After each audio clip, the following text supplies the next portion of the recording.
this one. When did I start playing bass? I'm a late starter. I didn't own my bass until I was 25. On my first gig before I even knew how to play music. So you faked it? Yeah, I guess you could say that. I mean, look, I'm not saying I had talent. What I said was, I mean, I might have fooled myself, but I definitely didn't fool all the other musicians on the gig.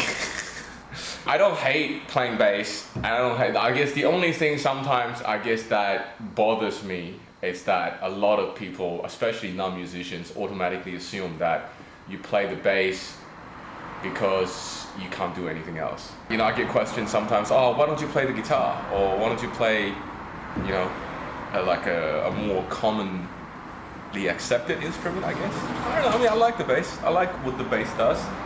It has a very solid role in the music scenario. It plays a leading character, and there's a lot of very good players, virtuosic players that I guess not a lot of people know. I mean, for instance, look, you see almost everybody knows who Jimi Hendrix is. You know, I mean, you'd have to be living under a rock to not know who Jimi Hendrix is. But to talk about Jaco Pastorius, I mean, unless you're a musician, not many people. I mean, even a lot of musicians I met don't really know who Jaco Pastorius is. I mean, some of these young bass players don't know who Jaco is, you know, and that's essentially one of the, you know, it's commonly accepted to be the best bass player to walk this planet Earth, you know?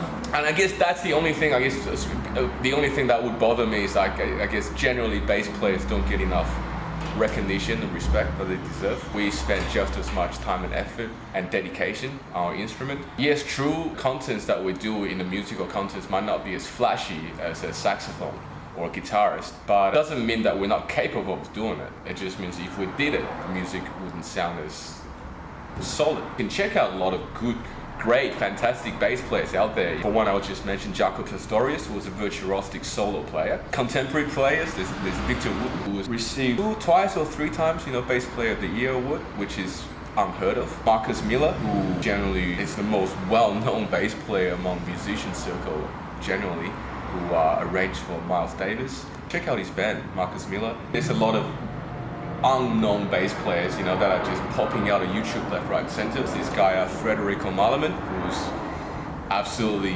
monster player. Who else? I'm trying to remember his name. Antonio Davidians? I'm butchering his name for sure. But, you know, look him up. There's other players like Mono Neon. Very unique player, plays a left-handed bass, right-handed, so all the strings are strung upside down. Thundercat, who I believe worked with Kendrick Lamar.